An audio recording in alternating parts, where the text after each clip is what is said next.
শীতকালের ধনেপাতার স্বাদ আর গন্ধ দুটোই অপূর্ব থাকে।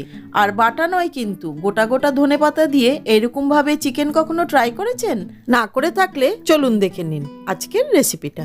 প্রথমেই কড়াইতে সমপরিমাণ সাদা তেল আর ঘি দিয়ে দিচ্ছি থেতো করা এলাচ, আর তার সাথেই দিয়ে দিচ্ছি কিছুটা কুচো করে রাখা পেঁয়াজ। পেঁয়াজটাকে খানিকক্ষণ ভেজে নিয়ে দিয়ে দিচ্ছি পেঁয়াজ, আদা, রসুন, কাঁচা লঙ্কার পেস্ট। এবার বেশ খানিকক্ষণ কষিয়ে নিয়ে দিয়ে দিচ্ছি ধুয়ে রাখা চিকেনের পিসগুলি।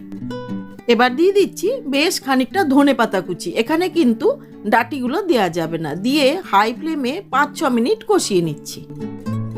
কষিয়ে নিয়ে দিয়ে দিচ্ছি প্রয়োজন মতন লবণ, ধনে গুঁড়ো, চিকেন মশলা, গরম মশলা, গোলমরিচ গুঁড়ো আর কয়েকটা গোটা কাঁচা লঙ্কা, তবে আপনারা চাইলে চিড়ে দিতে পারেন। দিয়ে আবারও বেশ খানিকক্ষণ কষিয়ে নিচ্ছি। এই রেসিপির মধ্যে জিরে গুঁড়ো, হলুদ, কাশ্মীরি রেড চিলি পাউডার বা চিলি পাউডার আমি কিন্তু এগুলো কিচ্ছু ইউজ করিনি। কিছুক্ষণের জন্য ঢাকা দিয়ে সেদ্ধ করে নিলাম। এবার ঢাকা খুলে যখন একদম তেল ছেড়ে আসবে সেই সময় দিয়ে দিচ্ছি ধনেপাতা, পেঁয়াজ, রসুন কোয়া আর একটা কাঁচা লঙ্কা, সাথে দিয়ে দিচ্ছি একটা টমেটো পাতলা করে কাটা। দিয়ে আবারও খানিকক্ষণ কষিয়ে নিচ্ছি। এইবার দিয়ে দিচ্ছি প্রয়োজন মতন গরম জল, তবে এটাতে না খুব বেশি ঝোল থাকলে খেতে ভালো লাগবে না। আবার নেড়ে নিয়ে কিছুক্ষণের জন্য ঢাকা দিয়ে দিচ্ছি। এইভাবে ঢাকা দিয়ে ঢাকা খুলে চিকেনটাকে কিন্তু ভালো মতন কুক করে নিতে হবে। দেখুন চিকেনটা কত সুন্দর সেদ্ধ হয়ে গেছে।